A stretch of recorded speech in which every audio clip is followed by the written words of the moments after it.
And thank you for all those who have stayed till this late hour. I have put my manuscript aside, and I have heard here three very, very interesting and very learned lectures of analysis, of which I agree with nearly everything. I will talk to you from my heart, as we say, both Jews and Muslims, that what comes out from the heart goes into the heart, with the hope that it will go into the heart. And I'm not speaking as an expert and not as an intellectual, but as somebody who's fighting for an agenda. And I'm fighting for an agenda of turning religion into part of the solution. If it is or not, we will have to hear learned papers about maybe in 5 years and 10 years, if we've succeeded or not. But I think that we can all agree, and we've also heard that religion is on the stage, on the world stage, and I'm speaking mostly from the Middle East, but for sure true from all the areas which we've heard about. Religion is back. It's always been there. If we talk about the Middle East conflict, no doubt from the outset of the conflict, the Middle East, even the secularists, even Zionism, secular Zionism, which was secularists, the claim to the land, which was brought forth from secularists who didn't believe in God, but believed that God promised us the land.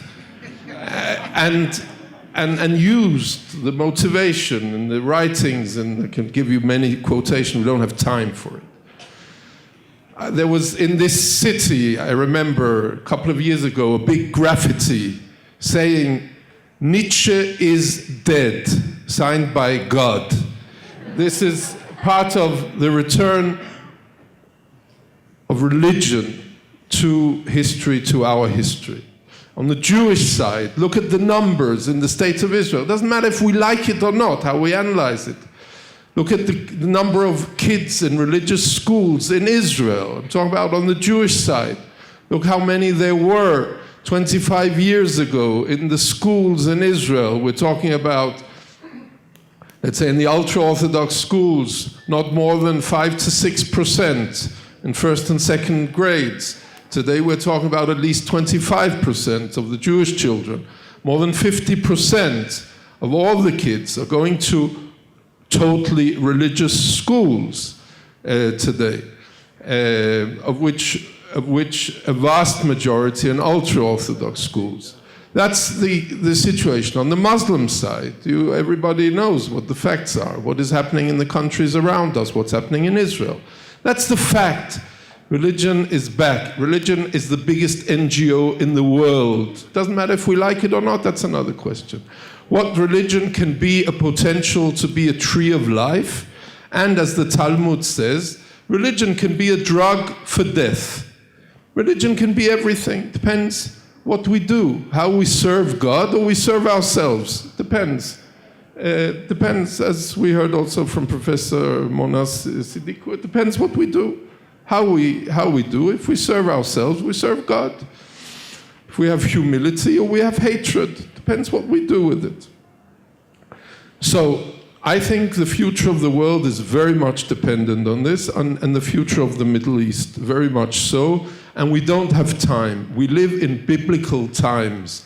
Things happen so fast, with such a speed today. I think, and I want to say this in this room, in this conference, under the auspices of our President Shimon Peres, who has led the peace, I think, and I've said this consistently for the last 25 years, there's been a major mistake in the peace processes. They have been totally secularized. There's been a willingness from the beginning to exclude religion from peace, the peace process, believing that religion can only lead to mischief. And I can't blame the people who have believed that, because religion has led to a lot of mischief. The problem is that the excluding of religion has led to even more mischief, Because ignoring religion has not led to religion disappearing, but it's led to the extremist factors to blow up. It's not gone away, it's blown up in our faces again and again and again. The assassination of Rabbi, on our side, the Yigal Amir, Baruch Goldstein, parts of the philosophies of the settler movements, the philosophies of totalitarianism inside Judaism, the hatreds, the philosophies of not renting out apartments to the other, to Arabs. Yesterday, the desecration of mosques, the racism of inside Judaism. And on the Islamic side, I don't have to prove it. I think everybody probably here knows it too well. Knows it too well and knows only that side of Islam. Now, my claim, which I need to prove, but I feel very strongly, is that there is another side. There is another side which is very strong inside Judaism, which is very strong inside Islam, and which needs to be cultivated and strengthened. And I think that is our hope for building a new Middle East, which will truly be a new Middle East, not going down another blind alley and hearing another time that Tony Blair hopefully will try again to bring another meeting together with Abbas and Bibi Netanyahu, which will fail, and another photo up in Sharm el-Sheikh.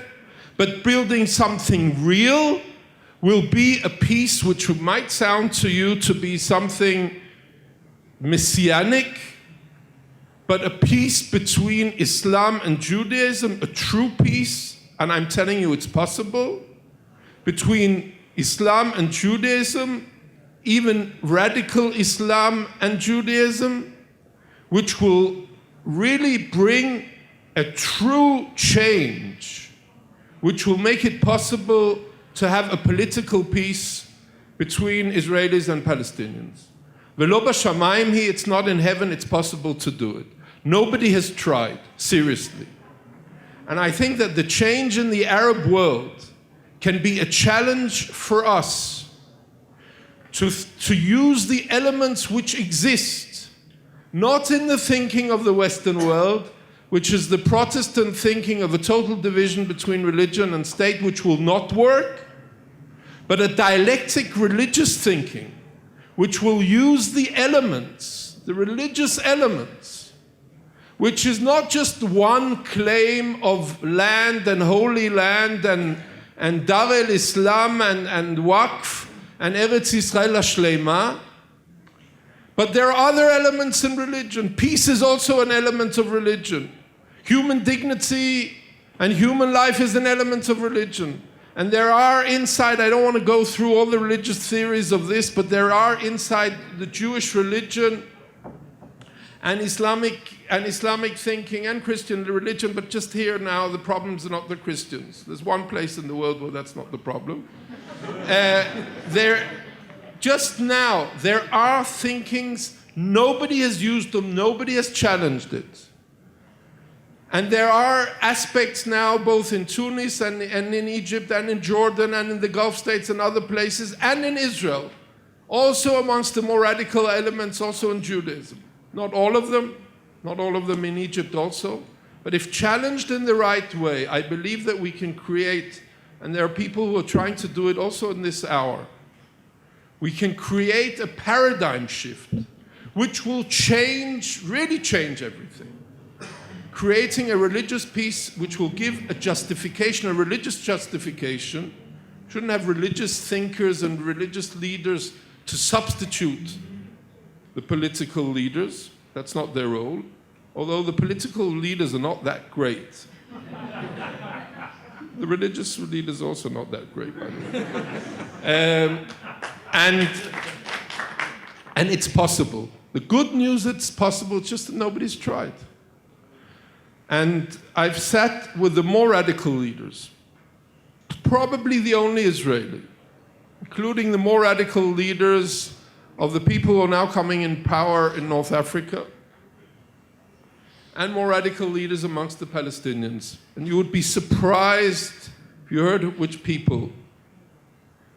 and sitting with them and confronting in a dialectic religious thinking, suddenly there's no limit to which solutions we can find.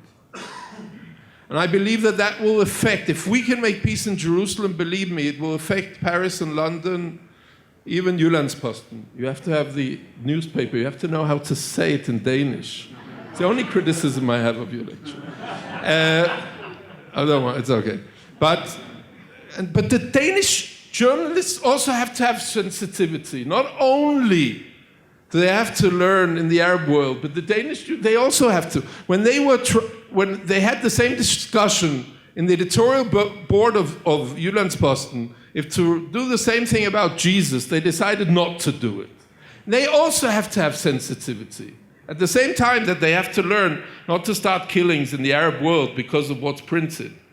But the same kind of sensitivity we need to have for each other. And the French have to learn that the Republican dogmatism is also not the solution. Because there has to be a new debate. In a new Europe, you didn't finish that debate 200 years ago. And we need to start that kind of dialectic debate, all of us, and have to be open to that debate between religion and secularism, and between the religions. We need it inside Israel, we need it with each other, and maybe something very inspiring can come in that exciting new world which will be created. Maybe something romantic can come out of that. I believe in it. Really, I believe it with my heart, because I've sat with jihadists who have never ever been confronted with a new thinking. And after hours and hours of debate, suddenly a new world has opened. And they've become part of a coalition for peace, for salam, not even for hudna, for salam, for something deeper. And it's possible to turn it around if we just believe that it's possible in our new world. So I want to challenge. Don't just analyze if we're in an Arab spring or summer, or if we're in a Siberian winter. But let's take responsibility for building a future together. We don't have time, but religion can be a slippery slope to hell, yes, but it can also be a gate to heaven if we just want it and do something about it. And that, I think, is to be an obedient servant of God. We're all temporary residents here. And let's make something of this world which has been given to us. In Rio, they're sitting in these days to see if they can protect the world and create for future generations that also their religion will have a role. A religion has a role to build the future for our generations. Let's not blow it up, but build together with the different religions. In the seam between the religions, we can sanctify God's name. Thank you very much.